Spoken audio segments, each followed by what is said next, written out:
Talvez a ficção científica seja o mais criativo dos gêneros literários. Ela não inventa só histórias.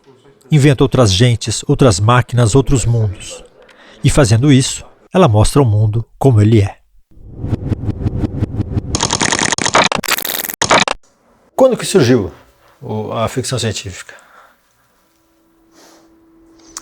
A ficção científica é o resultado de algumas correntezas, algumas correntes, afluentes, que foram se juntando e formando um grande rio, que é ela.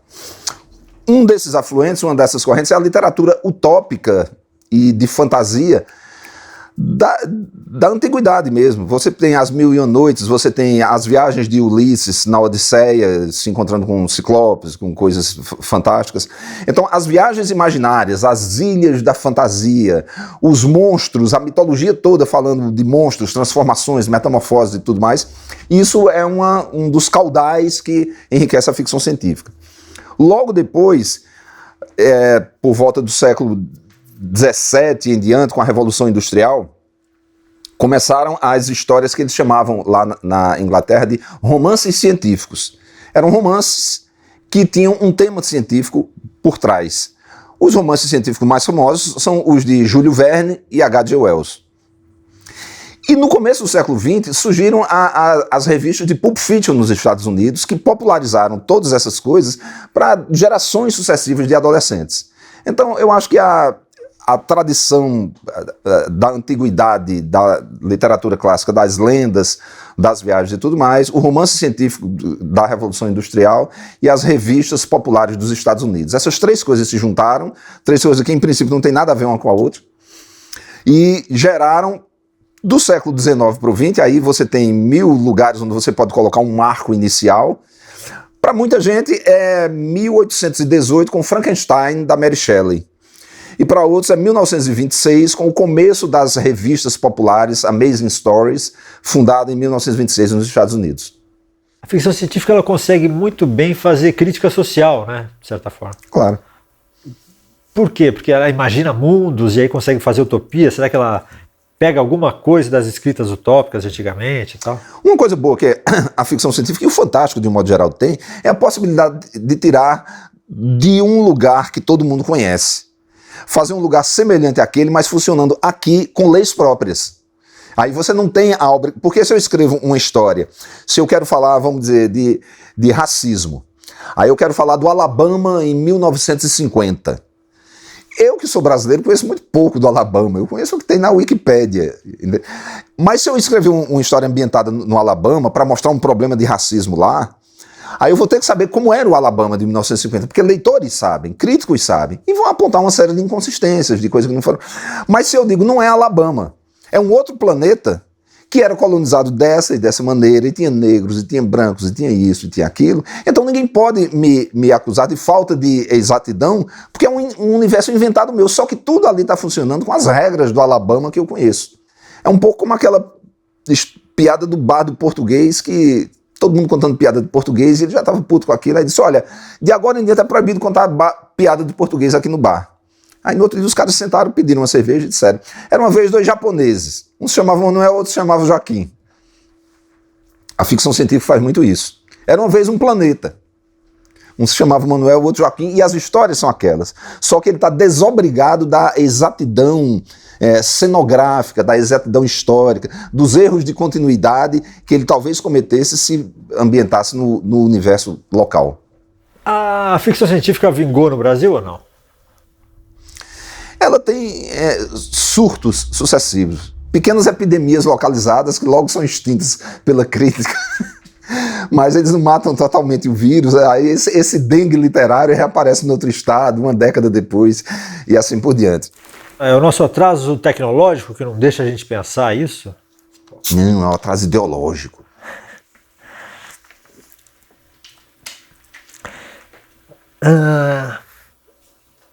Existe uma...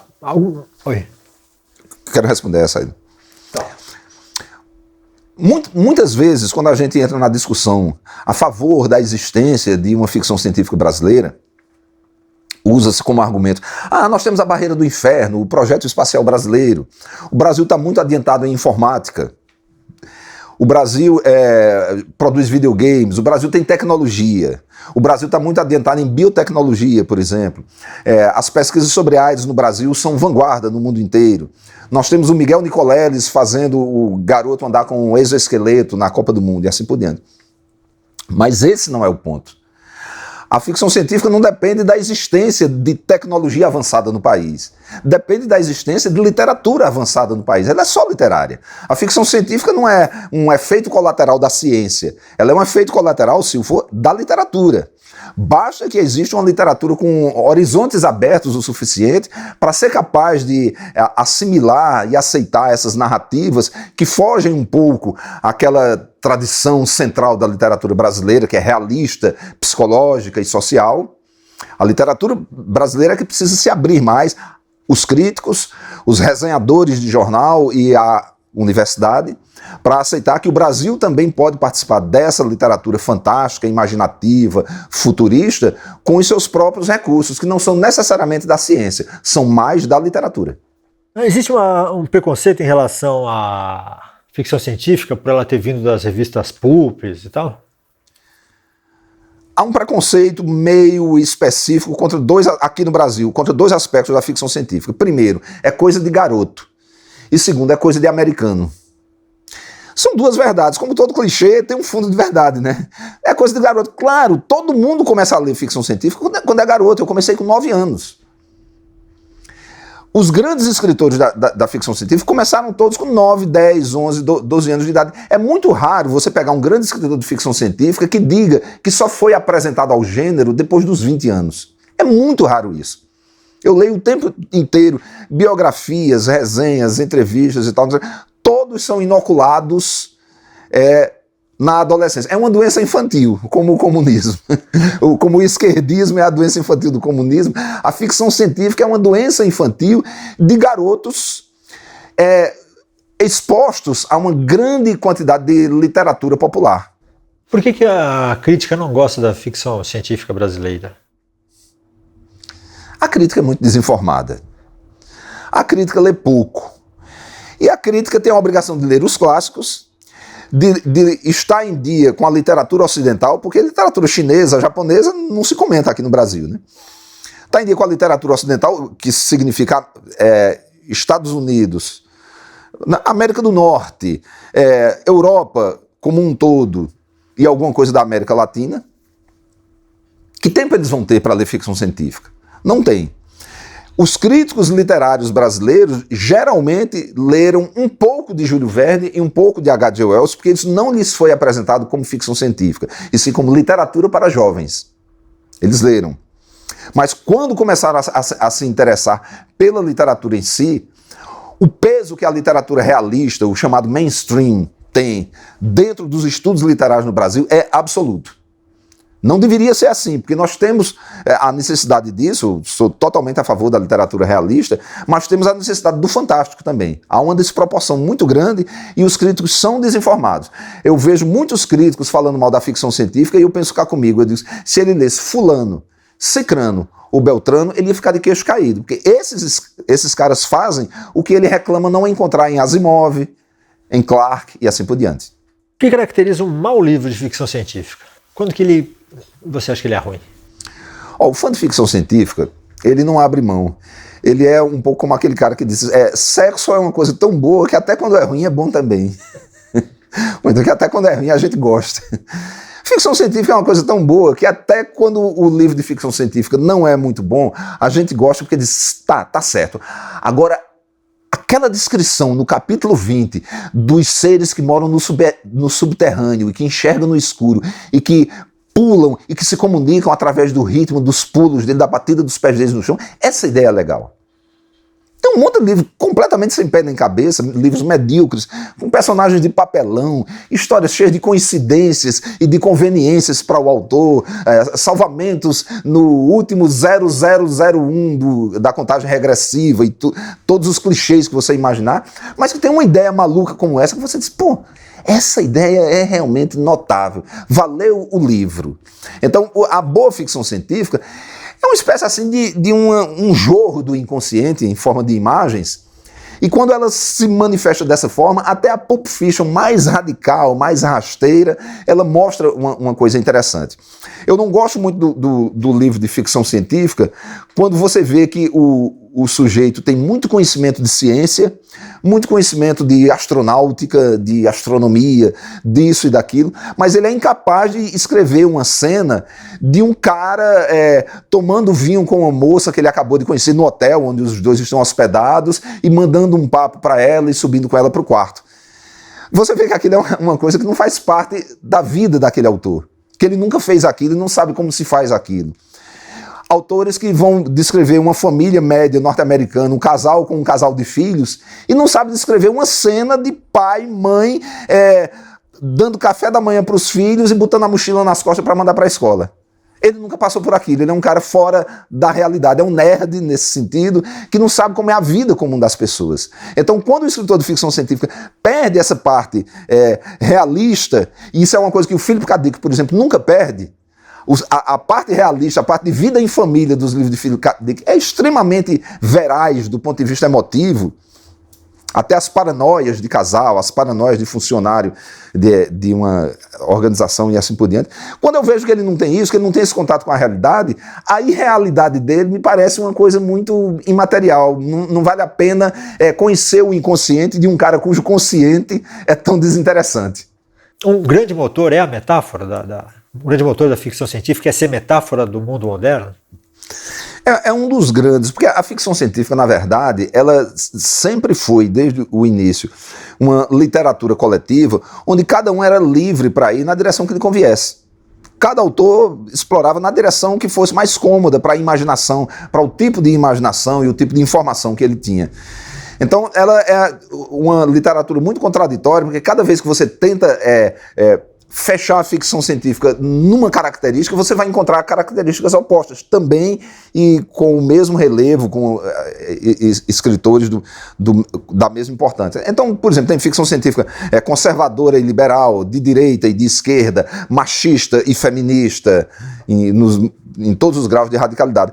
A metáfora, ela tem essa vantagem de você poder dizer assim, olha, isso aqui não é o nosso planeta, mas vamos imaginar um planeta parecido com o nosso, onde as coisas sejam assim, ou um futuro nosso. Uma coisa que eu gosto muito são aqueles livros que pegam uma tendência do mundo de hoje e diz, se isso continuar assim, e ninguém vigiar esses caras, e ninguém ficar de olho nesses caras, e continuarem dando dinheiro e poder a esses caras, o que é que vai acontecer com o mundo? Então tem um livro que eu adoro, que é um livro do Frederick Pohl e do Cyril Kornbluth, que é Os Mercadores do Espaço, The Space Merchants, que é um mundo, um Estados Unidos do futuro. O livro é dos anos 50, eu acho, dominado pelos publicitários. É um livro onde vocês deram aos publicitários, a humanidade deu, o poder que deram aos banqueiros hoje em dia. Porque hoje em dia são os banqueiros e os grandes financistas que têm poder total. Ninguém pode vigiar nada do que eles fazem, ninguém pode censurar nada do que eles fazem. Quando eles quebram o mundo, para os bancos não quebrarem, que vai trazer grandes problemas, aí os governos vêm com 4 trilhões de dólares e recompõem o que eles gastaram. E nós estamos hoje numa dessas metáforas da ficção científica, terríveis, apocalípticas. Se você pensa que o mundo dos mercadores do espaço, um país dominado pelos publicitários, é uma coisa terrível e é um retrato negro, um retrato horroroso da vida dos Estados Unidos, você imagina um mundo dominado pelos banqueiros. É o mundo da vida real que nós estamos vivendo.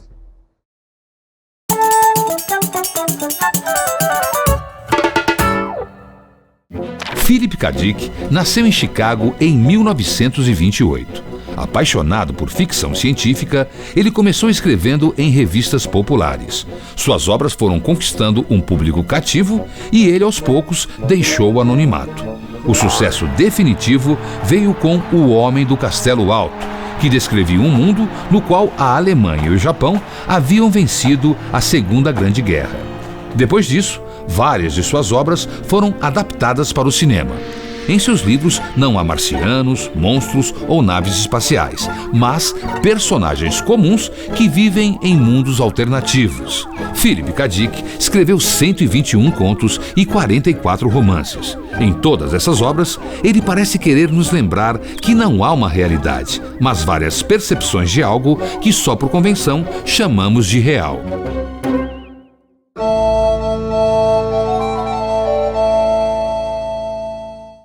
Ficção científica é uma coisa muito séria, porque para fazer os textos de ficção científica, os autores precisam estudar muito, eles pesquisam muitas coisas, porque para criar esses universos é preciso uma dose grande de inovação e de coisas impensadas, mas também uma dose necessária que dê um tom de verossímil para o leitor. Um exemplo de ficção científica são as obras de Júlio Verne, né? Um francês que viveu no século XIX e que produziu muitas obras que falavam sobre um universo ficcional. É interessante que o que o Júlio Verne produziu na época serviu muito de inspiração para os cientistas anos depois do que ele publicou os livros.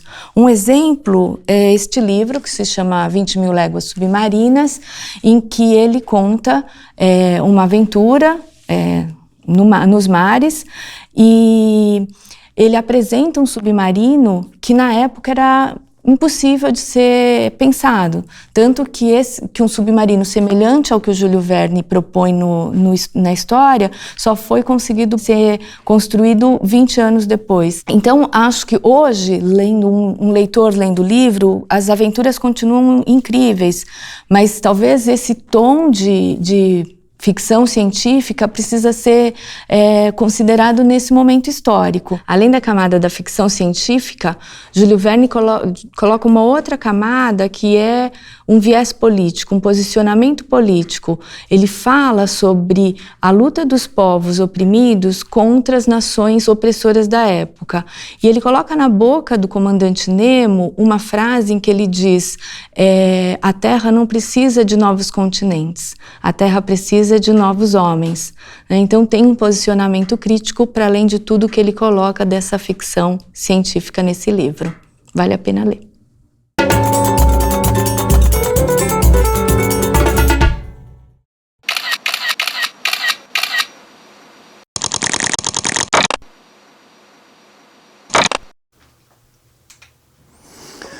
Trabalho preferencialmente no meu escritório, cercado de livros, porque cada lombada de livro dessas que eu vejo me dá 10, 15 ideias simultâneas, é uma fonte de inspiração permanente.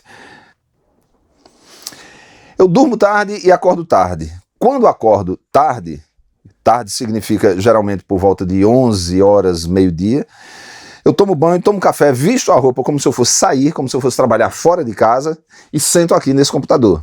Durante o dia eu geralmente fico respondendo e-mails, postando coisas, resolvendo coisa por telefone, fazendo o trabalho mais administrativo da carreira, contatos com editores, contatos com leitores e assim por diante. O trabalho de escrever literatura, de imaginar literatura, eu prefiro deixar para a madrugada, porque eu não estou com sono, eu não estou cansado absolutamente. Mas você não é interrompido, o telefone não toca, não tem criança pequena, tem meu filho que também é notívago, mas ele incomoda pouquíssimo. E eu acho que isso ajuda você a dividir melhor o trabalho. Eu gosto da história de um arquiduque lá da Prússia, que ele tinha 3 escrivaninhas, uma ao lado da outra. Um era para assuntos de Estado, a outra era para correspondência e a outra para assuntos da família e do palácio. Então ele ficava levantando de uma o dia inteiro e sentando na outra. Eu acho que se você fizer isso com os seus horários, ajuda a produzir. Eu escrevo por uma certa programação genética e depois cultural. Eu sou, pelo lado paterno, de uma família de jornalistas e poetas. Meu pai era jornalista e poeta, meus tios eram jornalistas e poetas, meu avô, Braulio Fernandes Tavares, do qual eu sou o neto, era jornalista e poeta. Eu cresci numa casa cheia de livros e havia uma certa esperança tácita de que eu me tornasse um escritor. Então eu virei escritor, minha irmã mais velha, Clotilde Tavares, que mora em Natal, também virou escritora, ela escreve livros e peças de teatro, poesia, artigos de jornal e essa coisa toda. E nós, os dois primeiros filhos, viramos escritores porque crescemos muito nesse momento em que a única diversão que tinha dentro de casa era um estante de livros e um rádio. Não existia televisão nesse tempo, não existia ainda o toca-discos, o primeiro toca-discos veio chegar quando eu tinha 10 anos de idade. Então a diversão era isso aqui, era ler.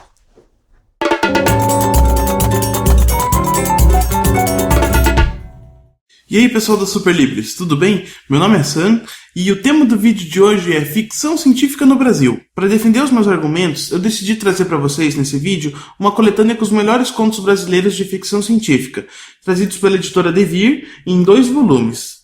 Essa antologia traz diversos autores brasileiros, desde Machado de Assis até Berilo Neves, que é um precursor do movimento de ficção científica aqui no Brasil. Também tem Jerônimo Monteiro, tem Lígia Fagundes Telles. Enfim, vários contos que não deixam em nada a desejar para histórias de ficção científica estrangeiras.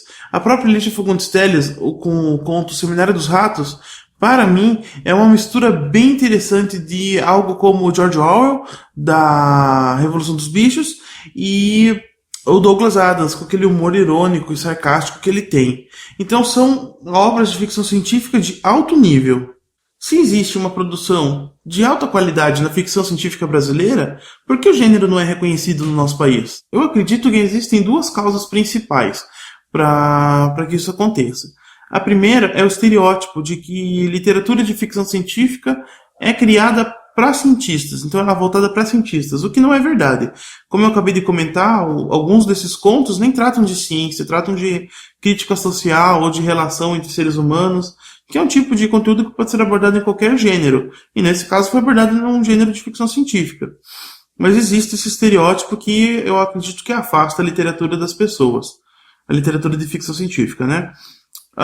Um segundo motivo que eu acredito é um reflexo do nosso sistema de ensino, nosso sistema educacional. As pessoas não costumam gostar de ciência, não costumam ir atrás de notícias de ciência, e mesmo na escola os conteúdos de ciência, exatas e biológicas são as menos populares, né? Então eu acredito que isso é um reflexo. A pessoa não se interessa por ciência, logo ela não vai se interessar por uma literatura de ficção científica, que pode sim abranger algum conteúdo dentro de ciência. Então acho que a literatura de ficção científica no Brasil, ela já está bem formada, ela tem um bom histórico, ela tem bons autores. O que falta agora é nós, como população, desenvolvermos uma autonomia e uma certa maturidade para buscar esse tipo de conteúdo. Bom, era mais ou menos isso que eu tinha para falar, espero que vocês tenham gostado e eu encontro vocês na próxima. Até lá!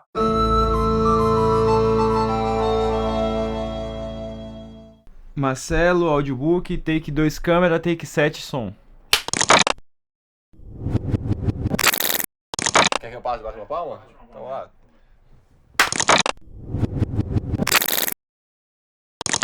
Aqui no Brasil, uma das pessoas que começou com o audiobook foi o Breno, da Melhoramentos.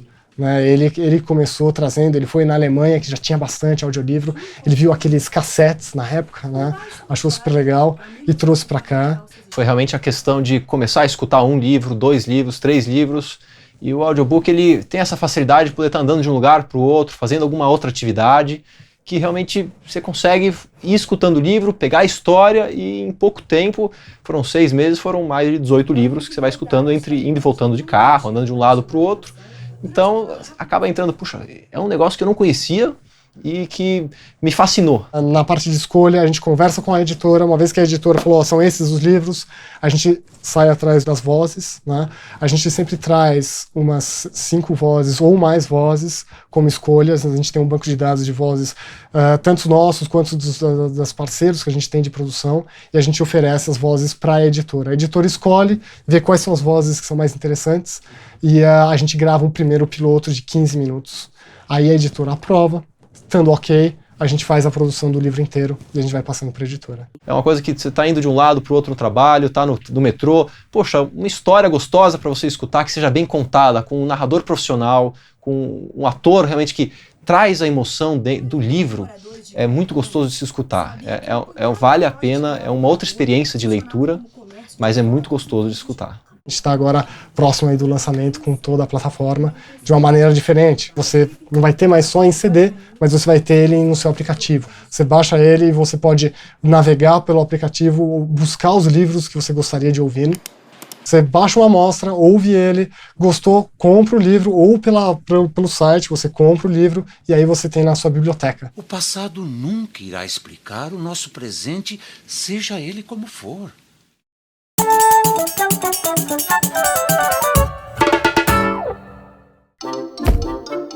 Ray Bradbury nasceu nos Estados Unidos em 1920.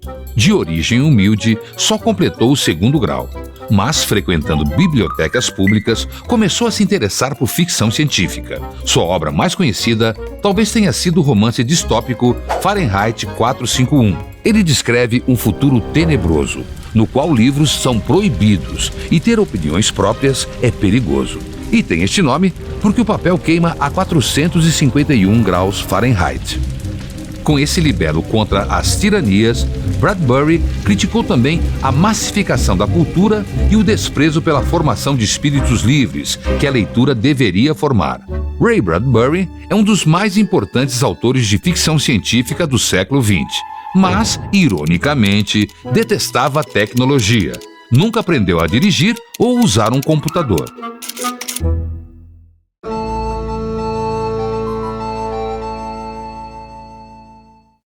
Eu quero indicar, já que o nosso tema é ficção científica, não uma obra de ficção científica, mas um estudo sobre ficção científica no Brasil. É o do Roberto de Souza Causo, de São Paulo. Ele é pesquisador ligado à USP. E ele analisou aqui nesse livro, que é de 2003, pela editora da Universidade Federal de Minas Gerais, apesar de ele ser paulistano.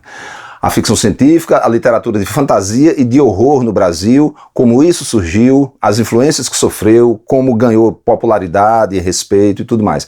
É um levantamento histórico imprescindível para quem analisa o modo como esses 3 gêneros, que são por natureza estrangeiros por origem, estão sendo assimilados e praticados aqui no Brasil.